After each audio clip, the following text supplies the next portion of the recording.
ሰላም እንደምናረፈዳችሁ የጽናት ሚዲያ ተከታታዮች፣ በዛሬው የረፋዶ ዘገባችን ከምንመለከታቸው ጉዳዮች መካከል አርዕስቶቹን በማስቀደም ጀምራለሁ። በስናን ወረዳ የመሸገው የአገዛዙ ሰራዊት በረቀቀ የውጊያ ስልት በተወሰደበት አጸፋዊ እርምጃ ሙሉ በሙሉ መሰናበቱ ታውቋል።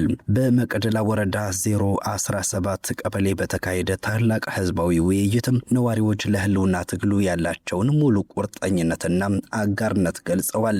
በጊዳና አያና ወረዳ አንዶዴ ዲቾ ቀበሌና አበሳጎር አካባቢ በተካሄደ ውጊያ በአገዛዙ ሰራዊትና ክልላዊ ጥምር ጦር ላይ ከፍተኛ ሰብአዊና ቁሳዊ ጉዳት መድረሱ ተነግሯል። አገዛዙ ሀገሪቱን ወደ ከፋ የጦርነት ማዕበል፣ ረብሻና ማህበራዊ ውድቀት ውስጥ ከቷታል ሲሉ ቆሞስ አባ ጳውሊ ያወገዙም። በአዲስ አበባ የፖለቲካ ስርዓት ለውጥ ሳይደረግ በሀገሪቱም ሆነ በቀጠናው ዘላቂ ሰላም ሊመጣ እንደማይችል በአፍሪካ ሪፖርት ጋዜጣ ላይ አርበኛ አስረስ ማረዳምጥ ያስነብበዋል። የኢትዮጵያ ብር ከአሜሪካ ዶላር አንጻር ታይቶ የማይታወቅ ዝቅተኛ ደረጃ ላይ መድረሱን ብሉምበርግ ዘገባ አመላክቷል።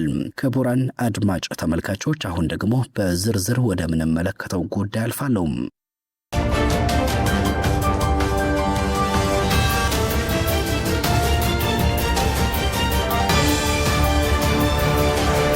ደብረ ማርቆስ አቅራቢያ በተካሄደ ውጊያ የአገዛዙ ሰራዊት ድባቅ መመታቱ ተገልጿል። በደብረ ማርቆስ ከተማ አቅራቢያም በስናን ወረዳ ደብረ ዘይት ቀበሌ የመሸገው የአገዛዙ ሰራዊት በረቀቀ የውጊያ ስልት በተካሄደ አጸፋዊ እርምጃ ሙሉ በሙሉ መሰናበቱ ነው የታወቀው።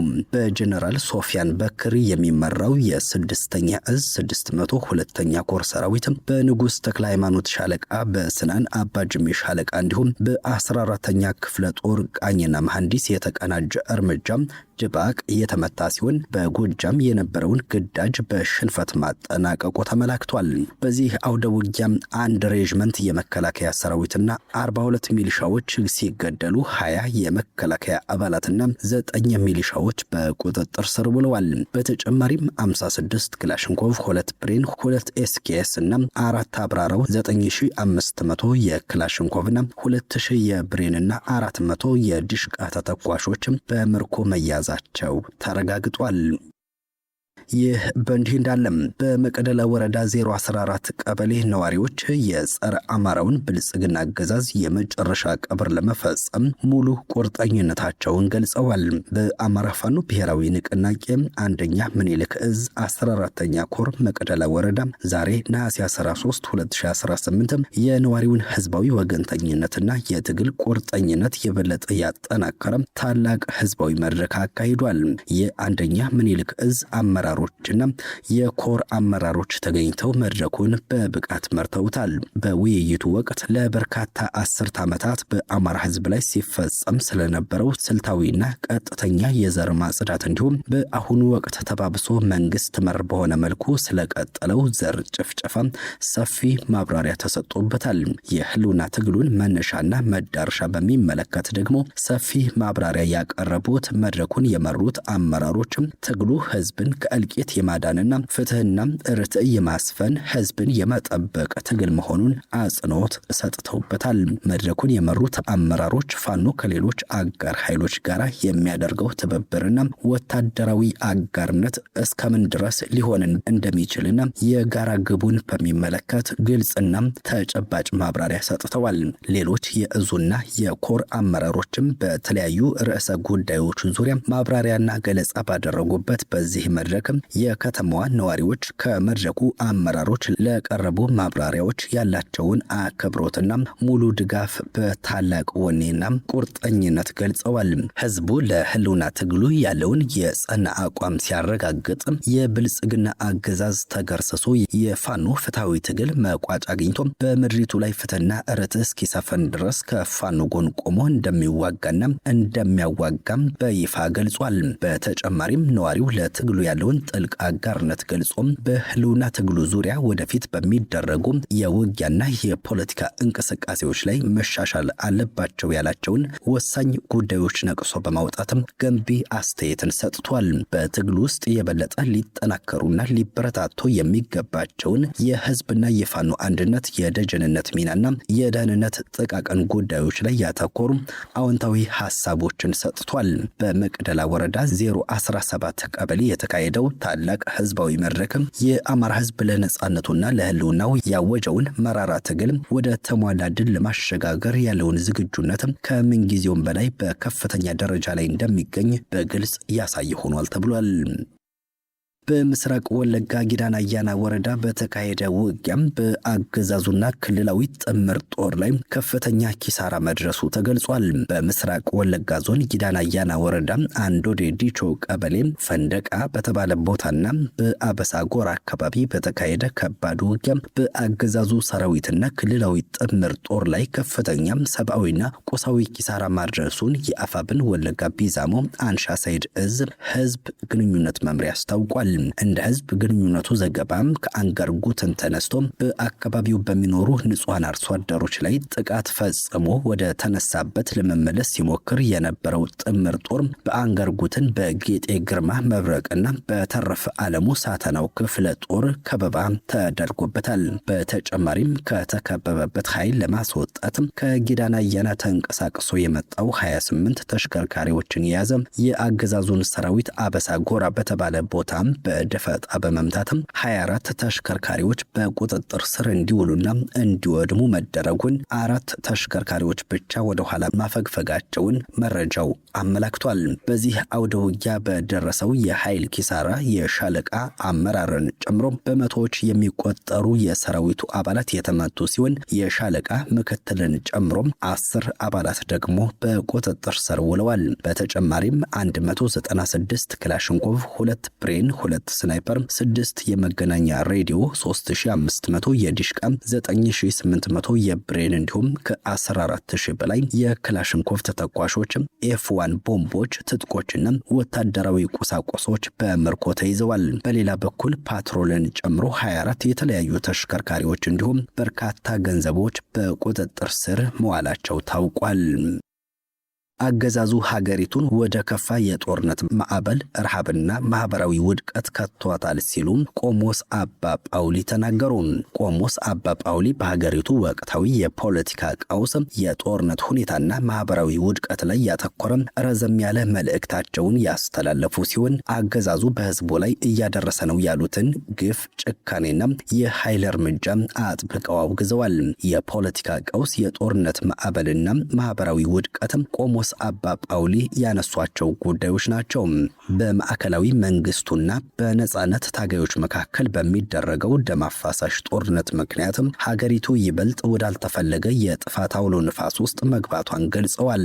አገዛዙ ከትግራዩ ጦርነት ጀምሮ አሁን ደግሞ በአማራ ክልል እያካሄደ ባለው ወታደራዊ እንቅስቃሴ ምክንያት ምንም በማያውቁ ህፃናት፣ አረጋውያንና አያሌ ንጹሃን ዜጎች ህይወት ማለፉንና የዜጎች ደም እንደ ውሃ እየፈሰሰ መሆኑን አመላክተዋል። አገዛዙ ይህንን ሀገራዊ ውድቀት፣ የህዝብ እልቂትም በሰከነ በበሰለና ኃላፊነት በተሞላበት መልኩ በመመልከትም ዘላቂ የፖለቲካ መፍትሄ ከመፈለግ ይልቅ ሁሉንም አቅሙን በመጠቀም ህዝቡን በኃይል ለማንበርከክ ለማሸነፍ ሲል ሀገሪቱን ወደ ከፋ የጦርነት ማዕበል ውስጥ ከቷታል ሲሉ ወቅሰዋል። አክለውም የሀገሪቱ ጠቅላይ መዋዕለ ንዋይ ሀብትና በጀትም ለህዝብ ማህበራዊ አገልግሎት፣ ለትምህርት፣ ለጤናና ለልማት መዋል ሲገባው ሙሉ በሙሉ ለጦር መሳሪያ መግዣ፣ ለወታደራዊ ሎጂስቲክስና ለውጭ ሀገራት ሎቢስቶች ክፍያ በመዋሉ ምክንያትም ዛሬ ህዝቡን ለከፋ ረሃብ፣ ለአስከፊ ድህነትና ለጠቅላላ ማህበራዊ ውድቀት መዳረጉን አስረድተዋል። ገደብ የለሽ የአፈሳ እርምጃና የቤተሰቦች እንግልት፣ በየዕለቱ በጦር ሜዳ ላይ የሚሰለፉት ወታደሮች እንደ ቅጠል እየረገፉ በመሆናቸው አገዛዙ የሰው ኃይል እጥረቱን በአስቸኳይ ለመተካት ሲል በየቦታው ገደብ የለሽ የአፈሳ እርምጃ እያካሄደ ነው ሲሉም ቆሞስ አባ ጳውሊ ተችተዋል።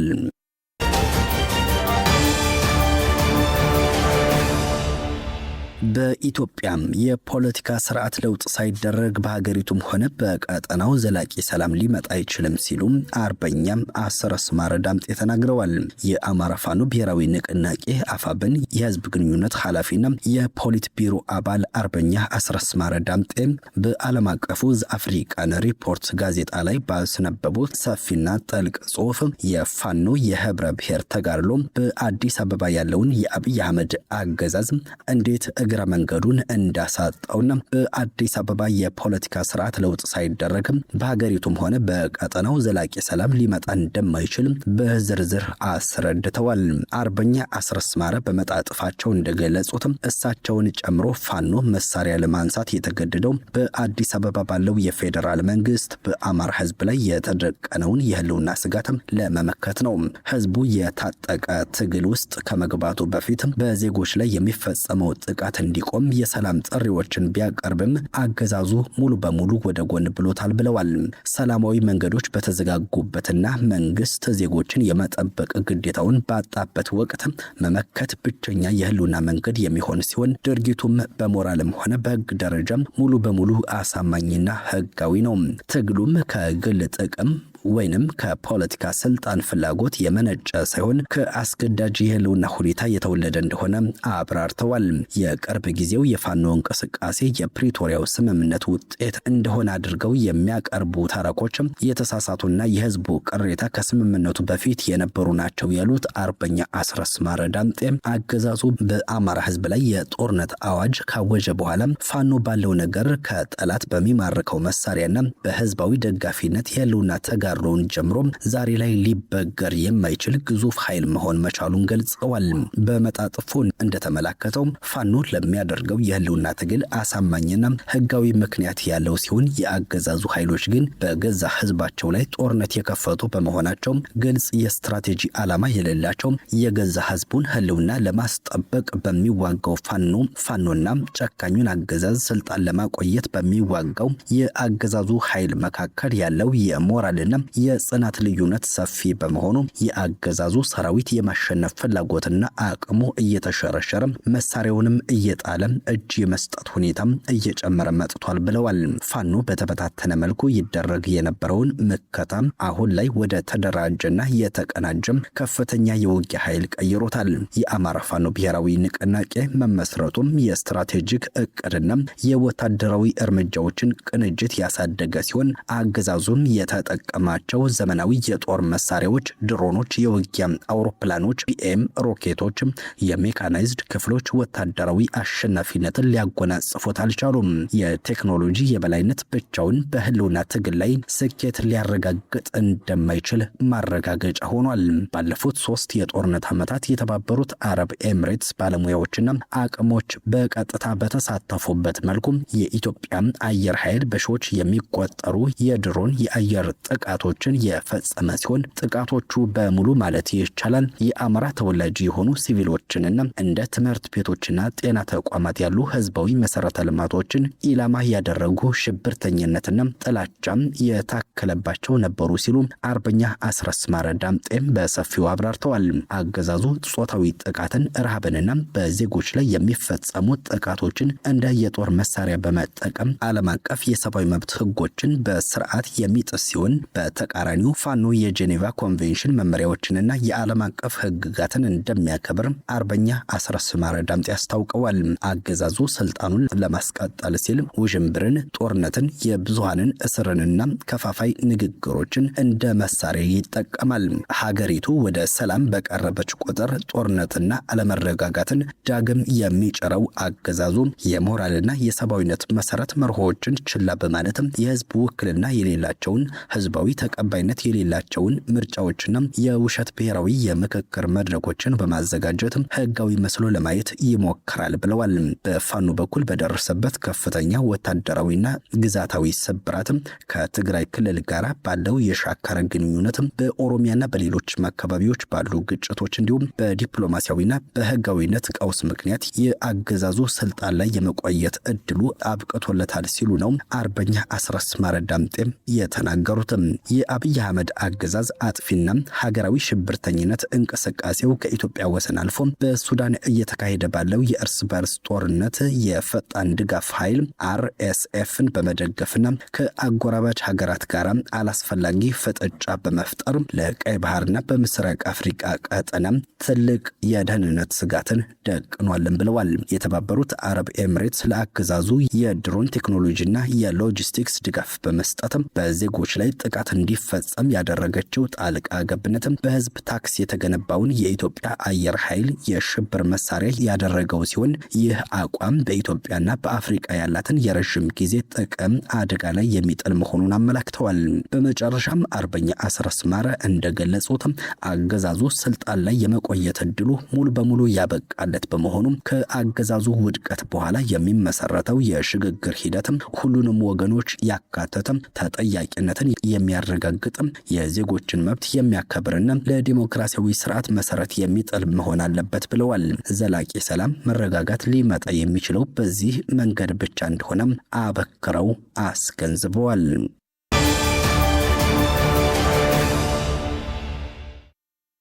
የኢትዮጵያ ብር ከአሜሪካ ዶላር አንጻር ታይቶ የማይታወቅ ዝቅተኛ ደረጃ ላይ መድረሱን ብሉምበርግ ዘግቧል።